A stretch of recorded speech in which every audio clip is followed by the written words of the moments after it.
Hello everyone, welcome to another Reading Club video. Sejam todos bem-vindos a mais um vídeo aqui no nosso canal sobre o Clube de Leitura. Esse é o episódio número 4. Então, se você ainda não assistiu os vídeos anteriores, dê uma passadinha lá, principalmente o número 1, que esse vídeo vai te ajudar a compreender o passo a passo que nós vamos realizar nesse vídeo.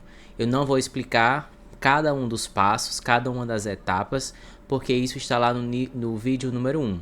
E é muito importante que você assista o primeiro para compreender o que é que eu vou fazer aqui. Então, se você já assistiu o primeiro vídeo e os outros, né, você já sabe como funciona. Vamos lá, a nossa primeira etapa é ler o texto.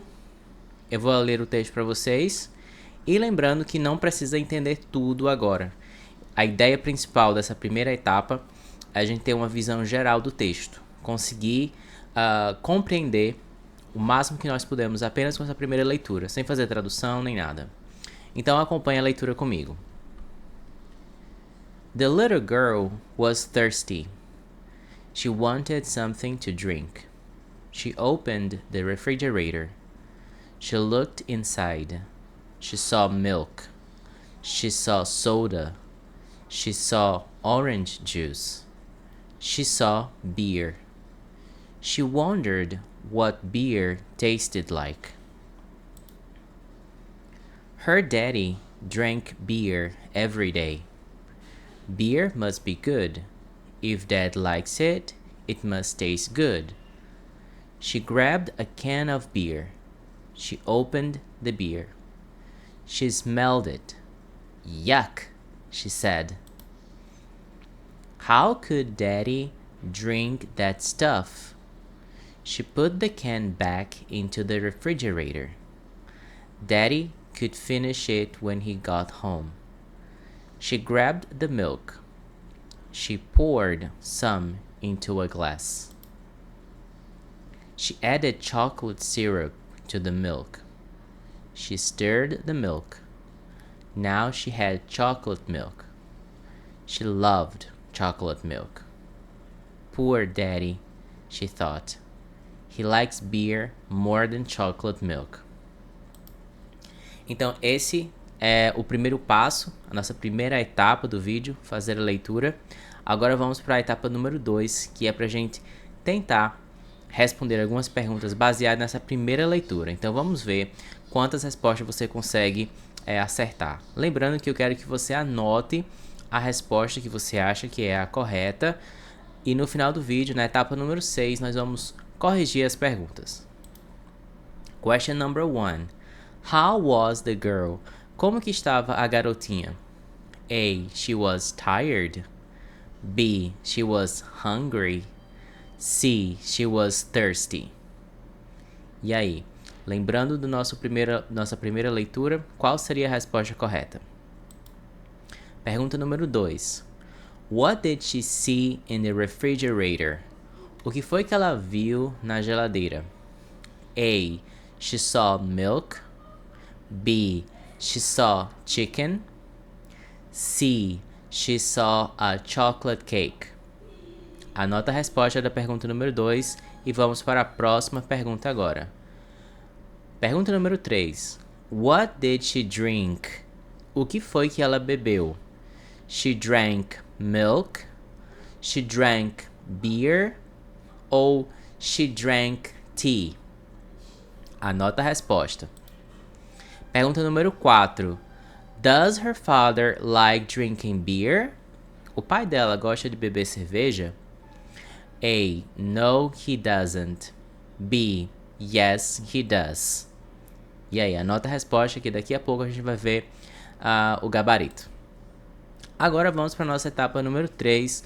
Vamos investigar algumas palavras que estão marcadas lá no texto. Como você já sabe, esse é o nosso foco. Nós focamos em algumas palavras que estão lá no texto para a gente trabalhar. Então, a primeira palavra é thirsty. Thirsty. Veja que essa palavra significa com sede, ou pode ser apenas sede. Eu coloquei com sede porque normalmente nós falamos assim: eu estou com sede. Veja que em inglês a gente vai falar assim: I am thirsty. I am thirsty. Eu estou com sede. Veja que nós não traduzimos a palavra com literalmente. É apenas isso. I am thirsty. I am thirsty. Vamos ver os exemplos. I am very thirsty right now. Estou com muita sede agora. Are you thirsty? Você está com sede? Próxima palavra. Só. Olha só essa pronúncia dessa palavra. A gente escreve S-A-W, mas a pronúncia é como se fosse a mesma do português. S-O com acento. Só. Só. Por exemplo, só isso. Então, só é a pronúncia. Que quer dizer o passado ver. Ou melhor, é o verbo ver no passado. Se eu vi, I saw.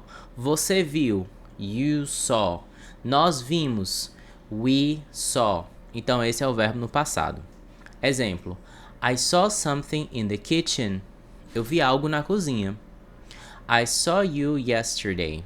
Eu vi você ontem. Beer. Beer quer dizer cerveja. Por exemplo, I don't drink beer. Eu não tomo, não bebo cerveja. Do you drink beer? Você bebe cerveja? Taste. Taste pode significar gosto e também pode significar provar alguma coisa, né? Então, por exemplo, it tastes weird. Isso tem um gosto estranho, ou está com um gosto estranho. I tasted some and I liked it. Eu provei um pouco e eu gostei. Must. Must. Essa palavra significa deve, né? Nós utilizamos quando a gente olha para alguma coisa e está tentando supor algo sobre aquilo ou sobre alguém. Por exemplo, it must be difficult. Isso deve ser difícil. Você está supondo que aquilo é difícil. Então você fala deve. It must taste good. Isso deve ter um gosto bom. You must be tired, aren't you? Você deve estar cansado, não está? Veja que eu estou supondo, talvez baseado em algum conhecimento ou algo que eu vi. Próxima palavra, grab. Grab significa pegar, pegar alguma coisa. Por exemplo, I'll grab a coffee on the way to the meeting. Eu vou pegar um café no caminho para a reunião. Number 2. Can you grab my keys from the table? Você pode pegar minhas chaves lá na mesa? Veja que a palavra pegar, ela também pode ser traduzida como get, G-E-T. E aí tem uma diferençazinha entre essas duas palavras. Eu coloquei esse QR Code aqui em cima, que eu quero que você escaneie com o seu celular e você vai ser direcionado para um lugar para ver a diferença entre as duas palavras, grab e take. Qual a diferença? Dê uma olhada lá nesse QR Code. A can of. A can of. Essas três palavras juntas significam uma latinha de. O que pode ser uma lata de refrigerante, uma lata de atum, uma lata de sardinha. Então nós temos aqui na foto duas imagens, né? Duas cans, two cans. E aí você vai lembrar que a palavra can também significa poder, né? Eu posso, I can. Mas a can of é uma latinha de. Daí a importância da gente ver as palavras juntas, né? Porque se nós formos ver palavra por palavra, cada um vai ter um significado diferente. Elas três juntas significam uma latinha de. Tudo bem? Veja o exemplo. I would like a can of soda, please. Eu gostaria de uma latinha de refrigerante, por favor. Put back. Veja que eu coloquei esse espaço aqui no meio porque nós colocamos algo de volta ou devolvemos algo. Normalmente nós colocamos a coisa que nós devolvemos no meio dessas duas palavras. Put, alguma coisa, back. Por exemplo, can you put this box back, please? Can you put this box back there? Você pode colocar de volta, né? Você pode devolver essa caixa lá, ok? Então nós temos aí, can you put this box back? Put this box back. O que acontece quando a gente está lendo? A gente vê a palavra put, depois vê this box e back, e acha que são coisas totalmente diferentes. Mas put back, elas formam um significado, que é devolver. E aí, no meio dessas duas palavras, nós podemos colocar o que nós devolvemos, né? Ou colocar de volta. Can you put this box back there? Você pode devolver essa caixa lá? Pour.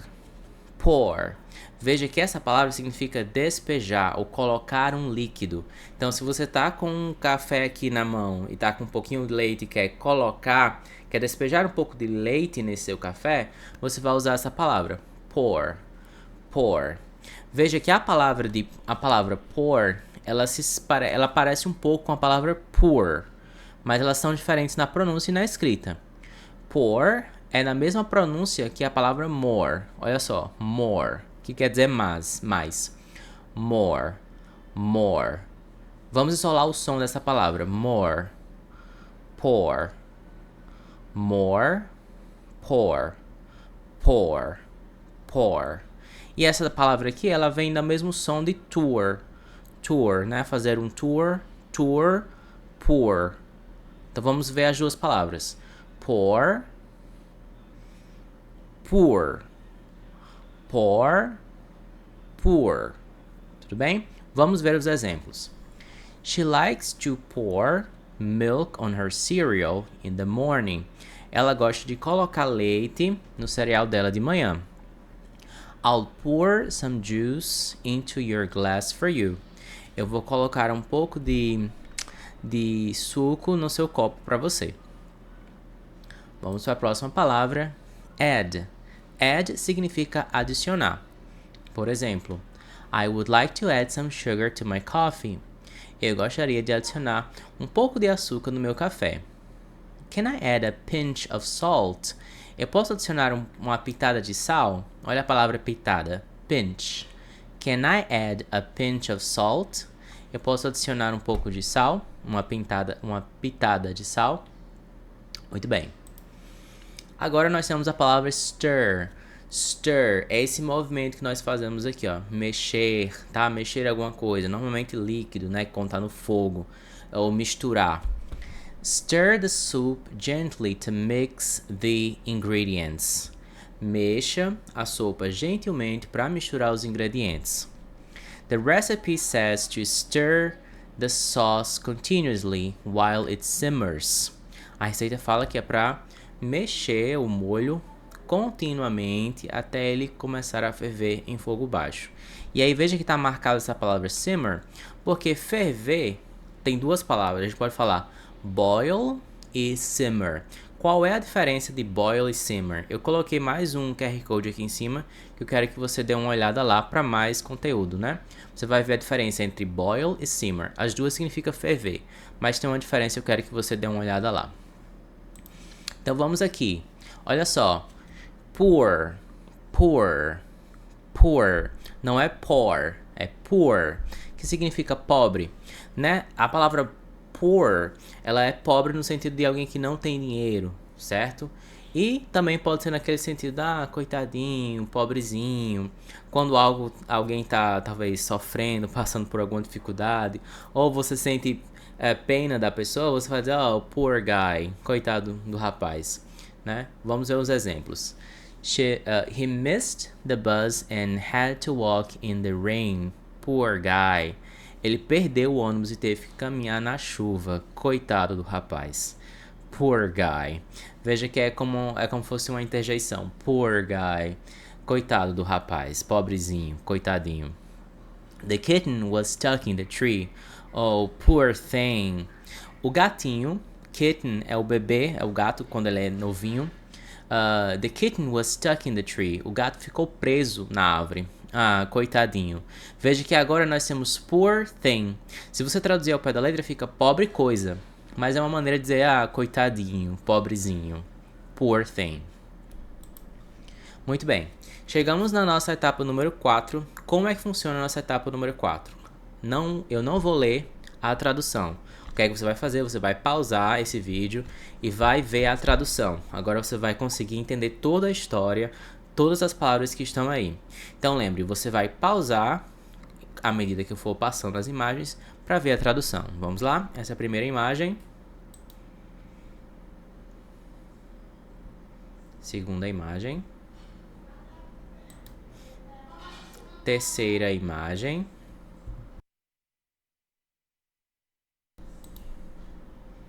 Quarta imagem. Lembrando de pausar para ver a tradução, tá? Muito bem. Chegamos à nossa etapa número 5. Como funciona a nossa etapa número 5? A gente vai praticar o shadowing. Lembrando que o shadowing é uma técnica de pronúncia. O foco aqui é simplesmente pronúncia. Eu vou ler o texto e quero que você em casa repita na mesma velocidade, no mesmo tom, tentando imitar tudo que eu faço para manter uma pronúncia legal. Tudo bem? Vamos lá. Caso você não consiga acompanhar à medida que eu leio, você pode pausar no final de cada frase para fazer a repetição. Mas eu quero que em algum momento você volte aqui e faça sem pausa. Tudo bem? The little girl was thirsty. She wanted something to drink. She opened the refrigerator. She looked inside. She saw milk. She saw soda. She saw orange juice. She saw beer. She wondered what beer tasted like. Her daddy drank beer every day. Beer must be good. If daddy likes it, it must taste good. She grabbed a can of beer. She opened the beer. She smelled it. Yuck, she said. How could Daddy drink that stuff? She put the can back into the refrigerator. Daddy could finish it when he got home. She grabbed the milk. She poured some into a glass. She added chocolate syrup to the milk. She stirred the milk. Now she had chocolate milk. She loved chocolate milk. Poor Daddy, she thought. He likes beer more than chocolate milk. Muito bem. Lembrando que inglês é tudo questão de prática e repetição. Então, volte esse vídeo, tente fazer outras vezes, tá? Não se preocupe em repetir várias vezes, que esse é o foco, esse é o principal, a principal forma que você vai conseguir para melhorar a sua pronúncia. Então, agora vamos para a nossa última etapa, que é para descobrir quantas perguntas você conseguiu acertar. Vamos ver a nossa primeira pergunta, que é: How was the girl? Como é que ela estava? She was thirsty. Né? Ela estava com sede. A número 1 fala que ela estava cansada. A número 2 que ela estava com fome. Mas a resposta é que ela estava com sede. She was thirsty. Pergunta número 2. What did she see in the refrigerator? O que foi que ela viu lá na geladeira? She saw milk. Ela viu leite. Tem outras coisas que ela viu, mas nenhuma delas está aí. Ela não viu galinha ou frango. Ela não viu um bolo de chocolate. O que ela viu foi milk. Próxima pergunta. What did she drink? O que é que ela bebeu? Né? Na história, ela apenas cheirou a cerveja, ela não chegou a provar. Só pelo cheiro, ela já desistiu. Então, eu não posso dizer que she drank beer. Ela não bebeu a cerveja, porque ela só cheirou. Ela não chegou a colocar na boca. Então, o que foi que ela bebeu na história? She drank milk. No final, ela fez um leite com a chocolate, com syrup chocolate, né? Ela misturou lá e virou um leite com chocolate. Depois nós temos: Does her father like drinking beer? O pai dela gosta de beber cerveja? Sim, ele gosta, né? Yes, he does. E por isso, aí chegamos ao final do nosso 4º episódio da série Reading Club, nosso clube de leitura. Espero que vocês tenham gostado. E a gente fica por aqui. Na próxima aula a gente vai falar sobre alguma outra história. Tudo bem? Thank you for watching and I see you next time. Bye bye!